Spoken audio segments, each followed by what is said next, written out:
Selamat datang di channel Ye Chen Ping Mania.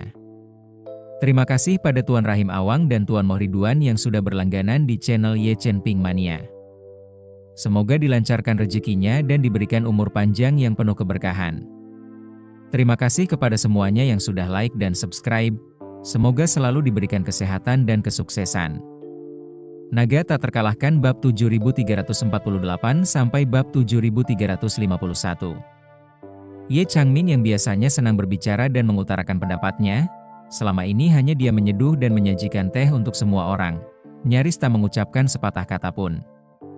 Pandangannya terus tertuju pada Lin Wan Qiu, dan semakin dia memandang, semakin besar rasa iri yang menggerogotinya. Melihat penampilan, kulit, aura Lin Wan Qiu, serta cahaya sehat dan kaya kolagennya, dia merasa seperti bebek buruk rupa. Pada satu titik terlalu malu untuk mengangkat kepalanya. Ketika dia melirik tangannya sendiri sambil menuang teh, dia melihat tanda-tanda penuaan yang samar. Meskipun dia merawat dirinya sendiri dengan baik, kulitnya tidak dapat melawan waktu selamanya. Bahkan jika dia tidak pernah melakukan pekerjaan rumah, mendekati usia 50, tangan Ye Changmin masih menunjukkan kekeringan dan kerutan. Lalu dia melihat Lin Wan Qiu mengambil cangkirnya, tangan yang lembut dan muda seperti tangan seorang wanita, dan Ye Changmin pun merasa makin rendah diri. Lin Wan Qiu selalu penasaran. Dalam ingatannya, Ye Changmin selalu dipenuhi dengan keinginan untuk tampil, sangat egois, wanita muda paling bersemangat di Anjing pada masa itu. Namun sekarang, dia dengan sukarela menyajikan teh untuk semua orang, diam dengan cara yang terasa hampir menyeramkan. Lin Wan Qiu tidak memiliki cermin di depannya. Jadi tidak seperti Ye Changmin, dia tidak bisa terus-menerus melihat wajahnya sendiri, yang sekarang 20 tahun lebih muda. Karena itu, dia tidak tahu mengapa Ye Changmin begitu pendiam. Sementara kedua pria itu membicarakan bisnis, dia tidak ingin mengganggu. Jadi dia diam-diam mulai mengamati Ye Changmin karena penasaran. Pada suatu saat, pandangan mereka bertemu. Menyadari bahwa mereka berdua saling melirik, mereka pun saling canggung. Khususnya bagi Ye Changmin, kontak mata itu sangat berarti. Ia memperhatikan sudut mata Lin Wan Qiu, area yang paling ditakuti wanita, tempat kerutan pertama kali muncul. Namun milik Lin Wan Qiu sehalus tahu sutra dan tanpa cacat, tak ada sedikit pun kerutan atau noda. Rasa iri Ye Changmin memuncak, jurang pemisah di antara mereka terasa tak terelakkan. Dia menundukkan kepalanya dengan tidak wajar. Sekilas ada rasa rendah diri dalam pandangan terakhirnya. Baru saat itulah Lin Wan Qiu mengerti mengapa Ye Changmin terus mencuri pandang padanya. Itu semua karena pil permajaan Ye Chen yang menarik perhatian ini. Sebagai seorang wanita, dia tahu betul betapa menariknya pil permajaan bagi seseorang berusia 50. Kecemburuan Ye Changmin hanyalah sifat manusiawi. Tetapi mengetahui Ye Changmin adalah bibi Ye Chen membuat Lin Wan Qiu merasa tidak nyaman.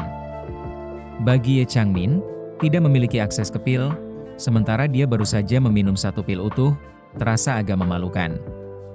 Namun, ini bukanlah sesuatu yang dapat ia kendalikan, jadi ia hanya bisa berpura-pura tidak menyadarinya dengan canggung. Ye Changmin tidak bodoh. Melihat ekspresi canggung Lin Wan Qiu membuat hatinya terguncang, rasa sedih hampir membuatnya menangis. Ye Chen adalah keponakannya sendiri. Bagaimana hubungan mereka bisa menjadi begitu tegang? Dia teringat saat terjebak di rumah sewa Jinling saat tahun baru, penuh dendam, menangis kepada lelaki tua itu lewat video. Kalau saja dia tahu keponakannya mampu seperti ini, bahkan jika dia menyuruhnya tinggal di Jinling dan menjadi pengasuh bagi si cerewet Alan, dia akan melakukannya dengan sukarela, tanpa bertanya apapun. Namun, penyesalan kini tak berguna. Ia telah kehilangan kesempatan untuk berinvestasi pada saham asli Ye Chen, tidak seperti keluarga Gu, yang bertaruh padanya lebih dari 20 tahun lalu dan bertahan dalam suka dan duka. Tidak heran Ye Chen memperlakukan mereka dengan sangat baik sekarang. Sebagai perbandingan, dia, bibinya sendiri, telah menjadi orang luar yang tidak diinginkan. Saat memikirkan itu, Ye Changmin teringat akan kehidupannya yang langka. Terima kasih masih menyimak channel Ye Chen Ping Mania. Dimanja sejak kecil, dimanja oleh kedua orang tuanya, bahkan kakak keduanya, Ye Changying, selalu menyayanginya. Ketika dia menikah, saudara iparnya juga memperlakukannya seperti saudara perempuan sejati. Dulu, meskipun keras kepala, Ye Changmin bersikap manis dan bijaksana di sekitar mereka, tidak pernah melanggar aturan. Jauh di lubuk hatinya, dia mengidolakan Ye Changing dan An Chengqi, dan sangat bergantung pada mereka. Dia bahkan berpikir bahwa dengan pasangan hebat yang mengawasinya, dia akan aman sepanjang hidupnya. Siapa yang mengira mereka berdua akan mati di masa jayanya? Setelah itu, keluarga Ye berantakan. Lelaki tua itu tidak punya banyak energi untuk mengurusnya, kakak laki-lakinya yang tertua tidak pernah dekat, dan untuk waktu yang lama, Ye Changmin mendapati dirinya tersisih dalam keluarga. Suaminya, yang pernah dibimbing oleh Ye Changing dan cukup sukses, kehilangan arah setelah kematian saudara laki-lakinya. Selama bertahun-tahun, dia tidak menunjukkan bakat yang luar biasa, dan kesabaran Ye Changmin terhadapnya telah menipis. Melihat dirinya sendiri sekarang, Ye Changmin tiba-tiba merasa hidupnya agak tragis. Kakak-kakaknya yang lain masih tidak menganggapnya serius, selalu waspada di sekitarnya. Pria tua itu, meskipun bermaksud baik, sudah terlalu tua dan telah menyerahkan kepemimpinan keluarga. Sekarang, semua sumber daya keluarga Ye ada di tangan keponakannya, Ye Chen. Namun keponakannya itu juga tidak akur dengannya. Dia tidak bisa berhenti memikirkan Ye Changing dan An Chengqi, meratap dalam hati, jika saudara laki-laki dan perempuan iparku yang kedua masih hidup, Chen Er tidak akan memperlakukanku seperti ini. Jika mereka ada di sini, mereka akan tetap memanjakanku dan menjagaku seperti sebelumnya. Aku tidak akan menjadi orang yang tidak diinginkan seperti ini. Semakin dia berpikir, semakin sedih Ye Changmin. Duduk sendirian di samping, dia mulai menangis dalam diam. Ye Zongquan menghabiskan tehnya dan menyadari putrinya belum mengisinya lagi. Dia mengetuk meja pelan, "Changmin, tambahkan tehku." Ye Changmin, yang menangis terseduh-seduh, tersentak mendengar suara ayahnya. Tersentak, dia bahkan tidak menyeka air matanya, dan buru-buru berkata, "Baiklah, ayah." Dia meraih teko dan menuangkan teh untuknya. Baru saat itulah Ye Zongquan melihat wajah putrinya yang berlinang air mata dan mata merah. Dia bertanya dengan khawatir, "Changmin, ada apa? Kenapa kamu menangis?" Mendengar itu, semua orang menoleh ke arah Ye Changmin. Ye Chen pun memperhatikan matanya yang merah, alas bedak tebal di wajahnya bergaris-garis oleh dua jejak air mata, ekspresinya diwarnai dengan kesedihan dan kesepian. Tertangkap basah oleh tatapan semua orang, Ye Changmin buru-buru menyeka air matanya dengan kedua tangannya, sambil tergagap, "Oh, bukan apa-apa, aku hanya sedang memikirkan sesuatu." Ye Zongquan, yang merasa kasihan padanya, bertanya, "Apa yang kamu pikirkan, menangis di usiamu?" Ye Changmin tidak tahu bagaimana menjelaskannya, jadi dia hanya mendesah pelan, "Oh, tidak apa-apa, hanya rindu kakak laki-laki kedua dan kakak iparku." Mendengar itu, keluhannya semakin membesar, air matanya mengalir tak terkendali, mengalir deras bagai hujan. Pemandangan itu mengejutkan semua orang. Ye Changmin, yang menyadari riasannya masih menempel dan menangis akan merusaknya, merasa lebih buruk. Sudah merasa rendah diri di hadapan Lin Wanqiu, wajahnya yang penuh air mata akan membuatnya terlihat seperti badut. Dia berdiri tiba-tiba dengan gugup, "Kalian semua lanjutkan saja, aku mau ke toilet dulu." "Teruskan saja," lelaki tua itu mengangguk dan melambaikan tangannya. Ye Changmin pergi dari tempat kejadian dengan panik. Ye Chen memperhatikan sosoknya yang menjauh dan menggelengkan kepalanya pelan. Ye Zongquan, yang bersimpati padanya, menatap Ye Chen dan mendesah, "Chen Er, bibimu mengalami masa-masa sulit beberapa tahun ini, kau tahu." Dia segera menambahkan, "Secara mental, maksudku, bukan secara materi." Ye Chen mengangguk pelan. Setelah bertahun-tahun hidup di luar rumah orang lain, dia telah melihat banyak suka dan duka manusia, bagaimana mungkin dia tidak mengerti? Terima kasih masih menyimak channel Ye Chen Pink Mania. Ye Chen tidak memiliki kesan yang khusus terhadap Ye Changmin. Sebagai seorang anak, ia hanya ingat bahwa sebelum orang tuanya meninggalkan ibu kota, bibinya ini bagaikan petasan, selalu berselisih dengan ayah ibu kandungnya. Kali berikutnya mereka bertemu, dia sudah bertengkar dengan ibu mertuanya. Pertemuan itu sangat menegangkan. Ye Chen bahkan mempertimbangkan bahwa jika Ye Changmin tidak mundur, dia akan mengurungnya di sebuah desa di kota selama 2 tahun. Jadi ketika orang tua itu berbicara membela Ye Changmin, Ye Chen tidak ambil pusing. Melihat reaksinya yang tenang, Ye Zongquan tahu Ye Chen masih menyimpan dendam terhadapnya. Jadi, saat Ye Changmin masih di luar ruangan, dia berkata dengan sungguh-sungguh, "Chen Er, ada banyak hal yang mungkin hanya sebagian kecil dari dirimu. Bibimu dan ayahmu dekat di masa-masa awal, ibumu juga memperlakukannya dengan baik, tetapi kemudian, ketika seluruh keluarga Ye menentang orang tuamu, aku juga tidak membela mereka. Saat itu, bibimu memang menentang orang tuamu demi melindungi dirinya sendiri." Setelah itu, lelaki tua itu menghela napas panjang. Saat itu, keluarga Ye sedang gelisah, semua orang hanya memikirkan diri mereka sendiri, seperti di Gunung Yeling. Orang-orang hanya peduli menyelamatkan diri mereka sendiri, tidak ada yang memikirkan orang tua atau saudara kandung mereka.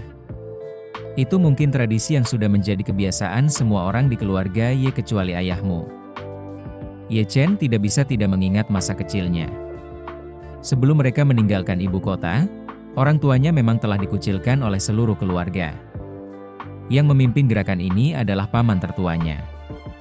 Saat itu, ketika orang tuanya secara terbuka berselisih dengan keluarga Rothschild, tidak ada satupun anggota keluarga Ye yang mendukung ayahnya. Ketika paman dan bibinya mengeroyoknya, lelaki tua itu tidak pernah sekalipun berbicara untuk menegakkan keadilan.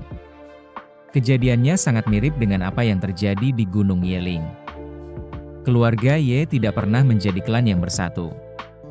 Keluarga yang benar-benar bersatu mengutamakan orang yang dicintai, kepentingan kedua, bersatu melawan musuh yang paling ganas sekalipun, berjuang sampai akhir.